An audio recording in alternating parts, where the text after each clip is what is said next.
ఇప్పుడే మేము షేక్పేటలో కొంతమంది క్షేత్రస్థాయిలో ఉన్నటువంటి 85, 90 ఏళ్ల వృద్ధులు తిడుతున్నారండి.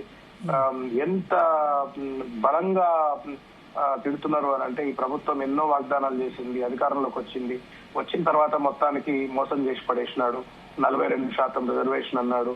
ఆ 42% రిజర్వేషన్ మొత్తం గంగలో పోసినట్టే అయిపోయింది. మేము మనం కూడా టీవీ చర్చల్లో చాలా సార్లు మాట్లాడుకున్నాం. 42% reservation, every step that he has taken up right from first bills introduce చేసినప్పటి నుండి మొదలుకుంటే లాస్ట్ లో జియో 9, తర్వాత హైకోర్టు, సుప్రీంకోర్టు, ఇదంతా కూడా ఒక డ్రామా నడిపినాడు. డ్రామా కంపెనీ నడిపి వాళ్ళ బీసీల నోట్లో మన్ను కొట్టినటువంటి ఒక వైనం కావచ్చు, 4,000 రూపాయల పెన్షన్ కావచ్చు, మహిళలకు 2,500 రూపాయల మహాలక్ష్మి పథకం కావచ్చు, వికలాంగులకు 6,000 రూపాయలు కావచ్చు, నిరుద్యోగులకు 4,000 రూపాయల పథకాలు కావచ్చు, అలవెన్స్ ఇస్తా అన్న విషయం కావచ్చు, నిరుద్యోగుల క్యాలెండర్ కావచ్చు. ఇవన్నీ కూడా ఒక పెద్ద ఎత్తున ప్రజలకు మోసానికి గురైనం, దగాకు గురైనం అని చెప్పని భావిస్తా ఉన్నారు. ఈయన కళ్ళెమేయాలా, ఈయనకు తొడపాశం పెట్టాలా. ఇది పెడితేనే తప్పనిసరిగా ఈయన దారికి వస్తాడు, మళ్ళా మన మాట వింటాడు. లేకపోతే విచ్చలవిడి దోపిడీకి పాల్పడతాడు, ఫ్యూచర్ సిటీ అంటాడు, దోపిడీకి పాల్పడతాడు, మూసీ నది అంటాడు, విధ్వంసాలు. అంటే ఇప్పుడు సిటీలో ఆల్రెడీ ఒక బై ఎలక్షన్ జరిగింది కంటోన్మెంట్ లో, మీ సిట్టింగ్ సీటు, దానిలో మీరు 3rd ప్లేస్ వచ్చారు.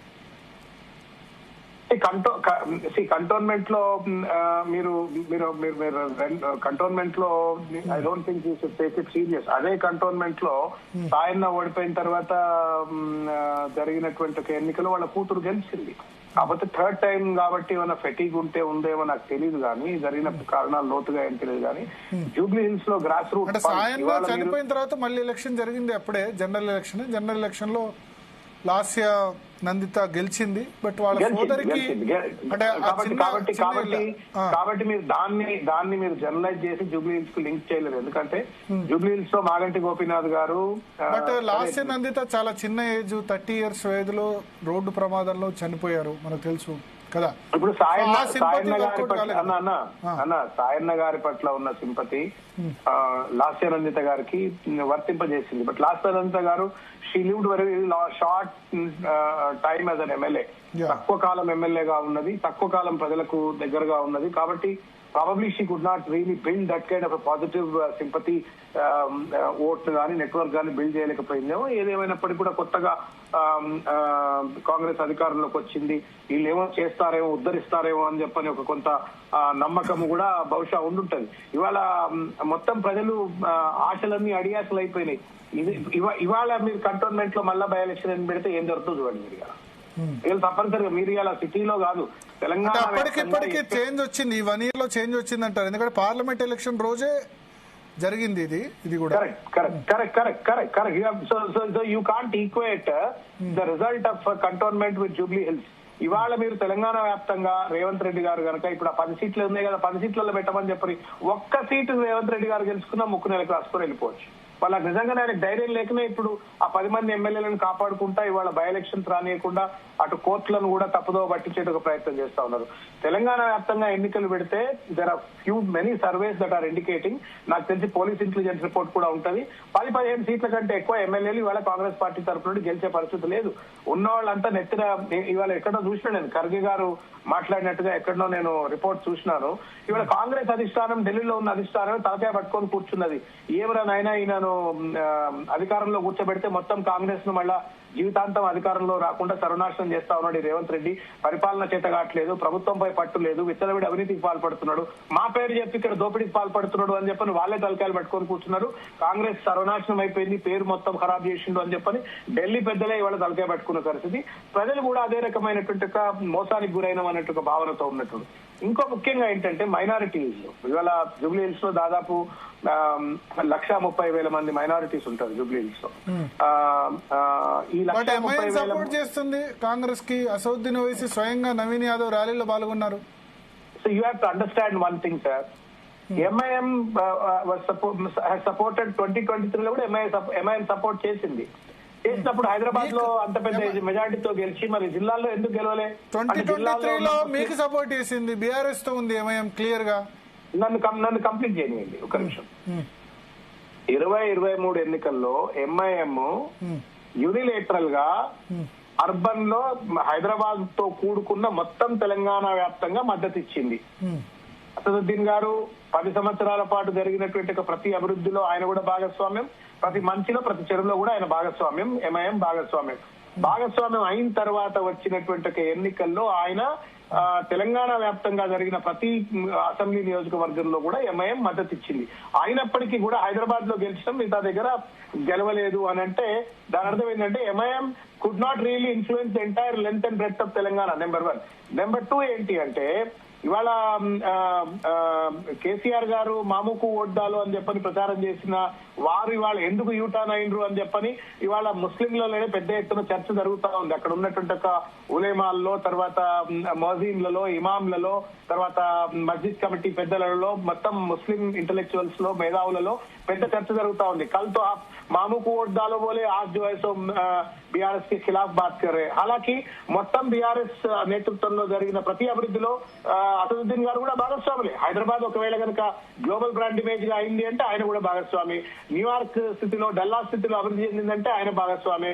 మెట్రో గానీ, లేకపోతే పెద్ద ఎత్తున పిల్లర్స్, మన ఫ్లైఓవర్ బ్రిడ్జిలు గానీ, లేకపోతే డ్రింకింగ్ వాటర్ ఫెసిలిటీస్ గానీ, రోడ్లు గానీ, అన్ని రకాల నాలాల అభివృద్ధి గానీ దాంట్లో కూడా ఆయన భాగస్వాములే. So his part and parcel of the development. Suddenly చేసి పాత ప్రభుత్వం ఏం చేయలేదు కాబట్టి ఓటేయండి అని అంటే ఆయనకే వాళ్ళ ప్రజలు కొంత నమ్మేటువంటి ఒక పరిస్థితులు లేదు. నెంబర్ 1. నెంబర్ 2 ఏంటి అంటే కాంగ్రెస్ ప్రభుత్వం రేవంత్ రెడ్డి గారి నేతృత్వంలో మోడీకి రేవంత్ రెడ్డి గారికి ఏం తేడా లేకుండా పనిచేస్తా ఉన్నారు. ఒకటి, నరేంద్ర మోడీ గారు భారతదేశ స్వాతంత్రం వచ్చిన తర్వాత ఏర్పడినటువంటి ఒక ఏకైక ప్రభుత్వం. ఆ ప్రభుత్వంలో మైనారిటీలకు కనీస స్థానం లేకుండా, మంత్రిత్వ శాఖలో స్థానం లేకుండా కేంద్రంలో నరేంద్ర మోడీ గారు ప్రభుత్వం నడిపితే రాష్ట్రంలో రేవంత్ రెడ్డి గారు కాంగ్రెస్ ముఖ్యమంత్రి అయ్యుండి ఒక మైనారిటీని మంత్రిగా లేకుండా మంత్రిత్వం కొనసాగిస్తా ఉన్నారు. అంటే ఏంటి? బీజేపీ అవకాశం లేదు, ఎమ్మెల్యేలు ఎవరు గెలవలేదు కాంగ్రెస్ నుంచి. అరే ఏమన్నా మనసుంటే మార్గాలు ఉంటాయి భరత్ అన్న. మీకు తెలియదా? ఎమ్మెల్సీ చేసి షబీర్ అలీ గారిని ఎందుకు ఎమ్మెల్సీ చేయలేదు? అమీర్ అలీ ఖాన్ మీ ప్లేస్ లోనే చేస్తే మీరే కొట్టే ఇచ్చారు కదా. మీరు కూడా ఆ మాట అంటే నేను తలకాయ రైట్ కింద అంటే మీరు మీ ఫైట్ చేశారు, మీరు కూడా ఆ మాట మాట్లాడితే ఇక నేను తప్పనట్లేదు. మీ లీగల్ రైట్ మీరు you are wrong in 1 point. Let me clarify అన్న భరత్ అన్న. నాకు ఎమ్మెల్సీ ఇచ్చినాడు అమీర్ అలీ ఖాన్ గారు, తర్వాత కోదండ రామ్ గారు పోటీలో లేరు. నేను కోర్టులో కేసేసిన తర్వాత నన్ను అడ్డుకోవడం కోసం రేవంత్ రెడ్డి ఆడినటువంటి ఒక క్షుద్రమైనటువంటి ఒక ఆట, ఒక గిరిజనుడికి, ఒక బీసీకి నోట్లో మన్ను కొడుతూ, అదే విధంగా కోదండ రామ్ రెడ్డి గారిని అమీర్ అలీ ఖాన్ గారితో ఆటలాడుతూ ఆయన పట్టుకొచ్చి కోర్టులో పెట్టి కోర్టులు కొట్టేస్తాయి. దాని కాదు కదా. అదే అందుకని నేను అనేది కోర్టు అంటే మీ లీగల్ రైట్ మీరు వినియోగించుకున్నారు, దాన్ని అనట్లేదు. ఇంకో మాట అమీర్ అలీ ఖాన్ గారు 1 year he was an MLC. మరి ఎందుకు మంత్రి చేయాలి? 1 year అయితే ఎమ్మెల్సీ ఉన్నాడు కదా. అంటే 1 year ఎమ్మెల్సీగా రీషఫుల్ జరగలేదు, క్యాబినెట్ రీషఫుల్ జరగలేదు. టాకింగ్ సార్ రీషఫుల్ అది ఇల్లాజికల్ జస్టిఫికేషన్. మీరు ఆగస్ట్ లో జరిగింది, కొట్టేసిన తర్వాత కదా రీషఫుల్ జరిగింది. నో సార్, రీషఫిల్ అనేది ఎవరి చేతిలో ఉన్న సార్? అది ఏమన్నా ప్రెసిడెంట్ ఆఫ్ ఇండియా ఫత్వానా? హైకమాండ్ పర్మిషన్ ఇవ్వలేదు. హైకమాండ్ రేవంత్ రెడ్డి మైనారిటీల 14% ప్రజలు ఉన్నటువంటి ఒక మైనారిటీల ఓట్లు పొంది మీరు వాళ్ళకి మంత్రిత్వ శాఖ ఇవ్వకుండా రీషఫుల్ జరగలేదని చెప్పని దాటవేటటువంటి పంపడితే ఎవరు చేయొద్దన్నాడు? ఒకటి అందరికి డౌట్ ఏంటంటే, నన్ను కంప్లైంట్ చేయండి. మీరు ప్రశ్నలు ఏమైనా మీరు ఇదే ఓపిక కూడా చెప్పండి. మీరు ఇది ఇట్లా మైనారిటీస్ ఇవాళ పెద్ద ఎత్తున టిమ్రిస్ రెసిడెన్షియల్ వెల్ఫేర్ స్కూల్స్ ఇవాళ మూసివేత గురి కాబడతా ఉన్నాయి. ఫీ రియంబర్స్మెంట్ పథకాన్ని పూర్తిగా తుంగలు దొక్కి మైనారిటీ విద్యార్థులకు విద్య దూరం చేస్తా ఉన్నాడు.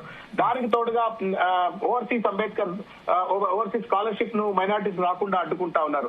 షాదీ ముబారక్ తులం బంగారం ఇస్తానన్నారు, అది ఇవ్వట్లేరు.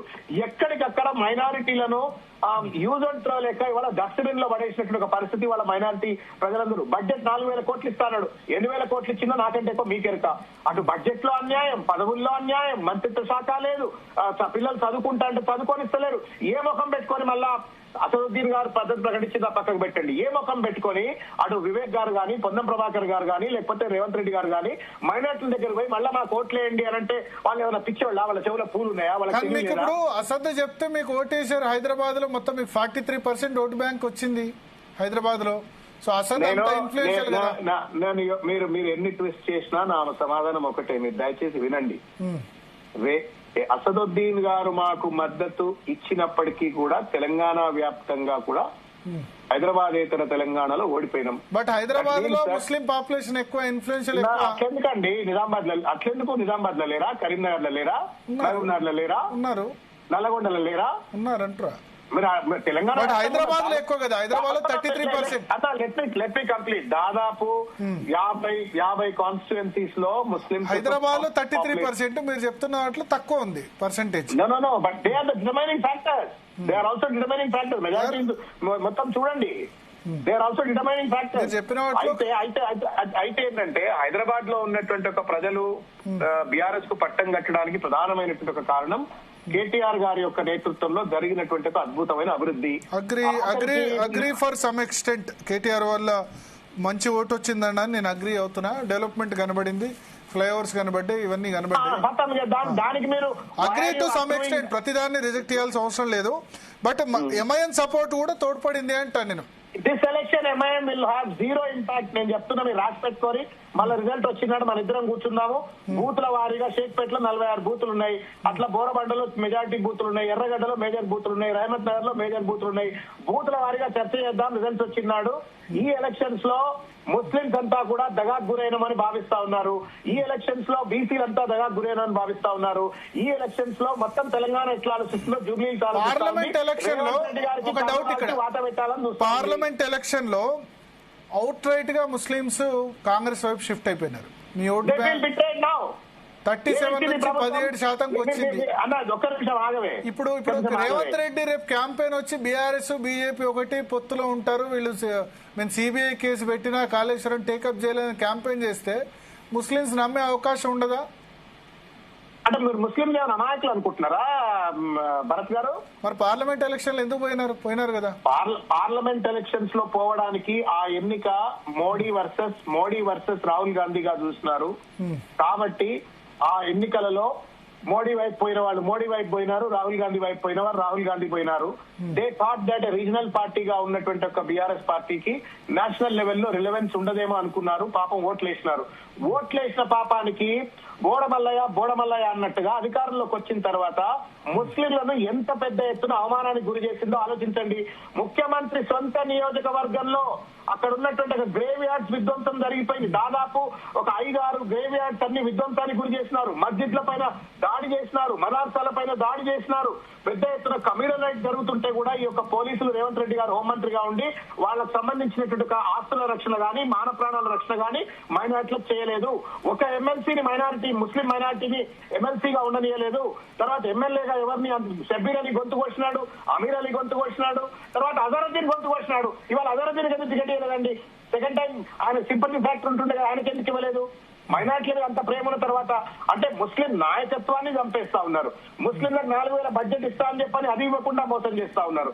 ముస్లింలకు ఉన్న రెసిడెన్షియల్ విద్యా సంస్థలను సర్వనాశనం చేసినారు. తర్వాత ఫీ రియంబర్స్మెంట్ పథకాన్ని అమలు చేయట్లేరు. వాళ్ళకున్న వర్క్ బోర్డ్ యాక్ట్ ని ఎవడు అమలు చేసినాడు చెప్పండి దేశంలో? The only chief minister, Congress chief minister in the country.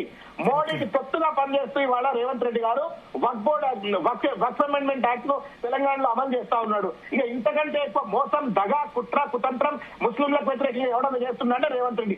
సిగ్గు ఎగ్గు లేకుండా ఓట్లు అడగొచ్చు వాళ్ళు.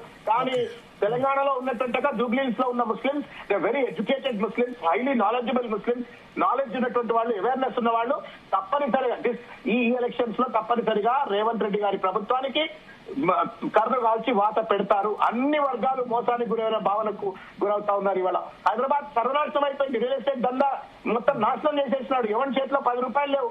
హాస్పిటల్ పోదామంటే పైసలు లేవు. పిల్లలకు స్కూల్ బిల్లు కడదామంటే పైసలు లేవు. బర్కత్ లేకుండా అయిపోయింది. బస్తీ దవాఖానాలు నాశనం చేసినారు. రెసిడెన్షియల్ వెల్ఫేర్ స్కూల్స్ నాశనం చేస్తా ఉన్నాడు. మొత్తం ఆగమాగం అయిపోయింది కదండి.